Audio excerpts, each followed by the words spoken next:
Welcome back, listeners. This is Raven with the Midnight Library.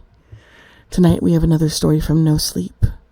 User Proper U 5252. The Wrong Deer. Whenever I tell this story, I always start it in the same way.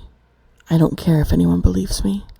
Either you do, and so you can empathize with me, or you don't, so you think I've created this terrifying experience out of thin air. Either way, it doesn't matter to me. This story is completely true. There is something stalking the mesquite thickets of East New Mexico. Several years ago, I was working at a dude ranch in southeast New Mexico. My job was incredibly enjoyable, and I made some of my closest friends out there, including my fiancé. The landscape was absolutely gorgeous. The ranch occupied almost 2,000 acres of rolling prairie and scrub land, with the back half being thickets of cactus and mesquite. The edge of the property was part of the Tonquah River, with a huge field leading down to the hill to the bank. I'm creating a map of the property, because locations will become important to this story. The first time I saw anything that gave me pause was one of my first nights at the ranch. We were due for some rain that night, and in the morning I had to demonstrate how to start a fire to a group I was taking out on the trail. Not wanting to embarrass myself with wet wood, I had the bright idea to go gather wood before it started raining. Unfortunately for me, this was around 10 p.m. and was the only bright thing that night. We were about 40 minutes outside of the nearest town, and with the sky being overcast, my weak little flashlight barely illuminated the path ahead of me. We had this huge old oak tree just right in front of the tree line, and that was my destination. After a bit of a walk, I got to the tree and started piling wood into the bucket I brought. I've never had much of a problem with being out in the woods at night, but that night was so dark, it was difficult to keep my thoughts from straying into eerie places. After a couple of minutes, I felt like I was being watched. I started to glance around, but the hair-raising sensation of no longer being alone became a bit overwhelming, and I was less and less confident being out there. As I turned around toward the trail, I froze. Staring out of the darkness were two glowing green eyes. They didn't blink or move, just stared straight at me. They were roughly 40 feet away, on the other side of the path I had to reach. My gut wrenched. It was just so unnerving. I slowly walked forward till I got to the path, and then started to back away, never turning my back from them.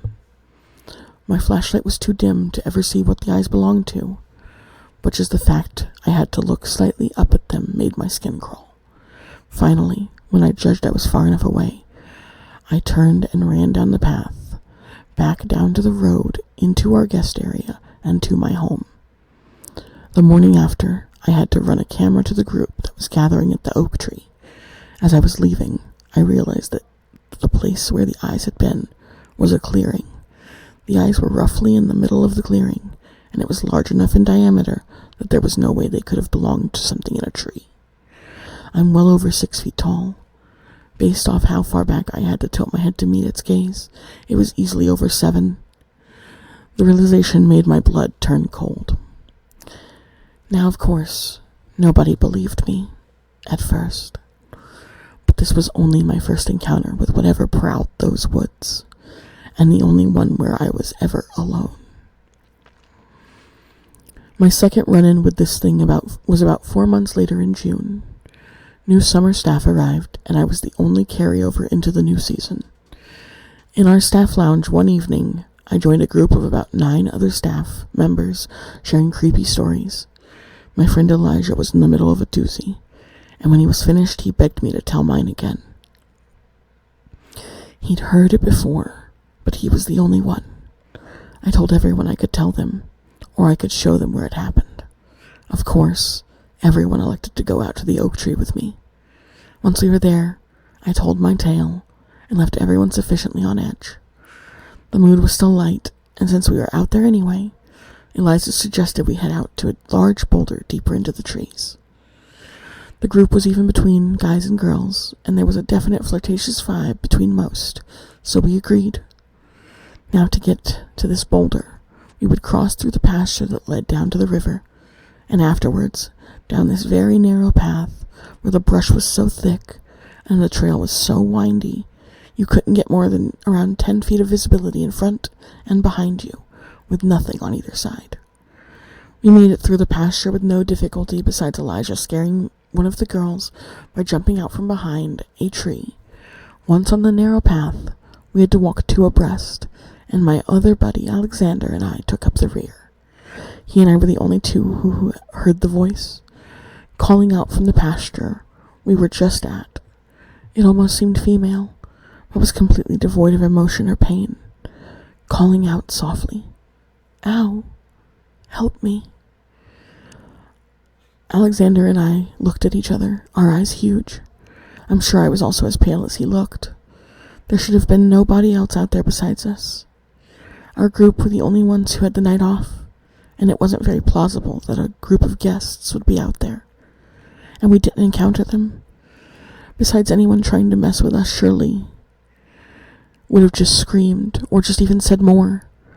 I cannot begin to describe how wrong the voice was. The tone and inflection were almost robotic, and "Ow, help me," was all it said. We started to hurry everyone else up without freaking them out, and we came out of that section of trail with the two of us looking behind us constantly. When we got to the boulder, we tried to convince everyone to head back, but to no avail.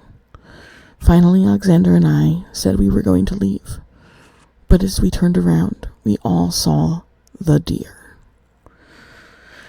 It was on the trail we'd just exited, just standing there watching us, but so much of it was wrong. It was much taller than any other deer we'd seen out there, and there were plenty. It was also somehow longer and crooked. Its head almost looked like it was put on sideways to its neck. It just stood there, looking at us, its appearance generally unnerving. But what it did next was what frightened me the most. It backed up into the trees until we could no longer see it. Every deer I've ever seen either turns outright and runs away, or just freezes till you get too close. This one just backed up out of sight. It was such a simple movement, but it was so unnatural. Exactly like the call for help. We all looked around at each other nervously for a few moments, then scrambled off the rock. When we were all huddled in a group, we ran, together past where we'd seen it last, tore across the pasture, and past the oak tree, till we stood panting on the porch of the lounge. We never really spoke of that night together again, but I always include it in any retelling of this story. I have one more large encounter, the one that made me refuse to go back into the woods after dark. One thing you must surely understand is that there were several months between these three accounts. Enough time for me to think, surely whatever that was isn't still here, right? The final time I went out into those woods was with my now fiancé. She and I had just started officially dating, about a week before this terrible camping trip. I'd grown up camping as a kid, but she'd never been. Wanting to share with her something I found incredibly meaningful to my early life, I convinced her to join me for a one-night trip out into the woods. My plan was to go out there Friday evening through Sunday morning, and since she had to work Saturday, she'd join me for my final night out there. Friday night was completely uneventful. I pitched my tent out off one of the dirt access roads in one of the spots used for overnight groups. It was a very average solo camping trip. I enjoyed myself completely. The next Saturday, my fiancée Haley drove up the dirt road to join me. It was once again a very nice evening, making hot dogs and s'mores. After a couple of beers, we retired to the tent. As we settled down for the night, we both heard something out in the woods. Haley turned to ask me if I'd also heard something, but I regretfully snapped at her to be quiet. There was no anger, but at that sound, the other two frightening stories I had were at the forefront of my mind. The sound we heard was very faint. If it hadn't lasted more than a few seconds, it could have been dismissed as wind, but it lasted much longer. It was singing, but completely toneless, devoid of any kind of humanity. It grew steadily louder, making wide half circles towards our campsite. Our site was in the clearing off an access road. We were way out past the boulder from a few months previous. This clearing was surrounded by prickly pear and mesquite, basically creating a massive barbed wire fence around us. The only clear spot was the path that led to the road, but the singing was coming from the opposite end of the clearing. Something was out in the woods, making its way through the thorns and scrub, singing in a language we'd never heard before. Haley looked as terrified as I felt. I unzipped the tent and peered out with my light into the tree line. I couldn't see anything, but I could tell from the singing that whatever it was just out of my view, less than 100 feet from the tent. It knew where we were, and didn't care if we knew where it was. I told Haley to run to the car. She scrambled out of the tent and ran through the dark towards her car. I followed, barefoot, only in shorts, with my knife and phone clutched in my hand. We made it to the car as the singing became deafeningly loud. We sped back to our lodging and spent the night wide awake in her room, her lying on her bed, and I propped against the door, occasionally checking the windows. Well into the morning, we drove back to pick up our stuff. The tent had been torn apart. Everything was ransacked. A horrible odor pervaded the clearing. What sent shivers down my spine, however, were the massive scratches and gouges in the tree nearest where the tent lay scattered. We finished up our contract and quickly moved to Colorado together. We also work at a ranch up here, and I am glad to say nothing about the woods up here feels malevolent. I've never heard any singing or seen any deer or been asked for help from any weird voices. I'm completely content to stay far away from the mesquite thickets of New Mexico for the rest of my life. That's all I have for you today, listeners. Have a good night. Be safe.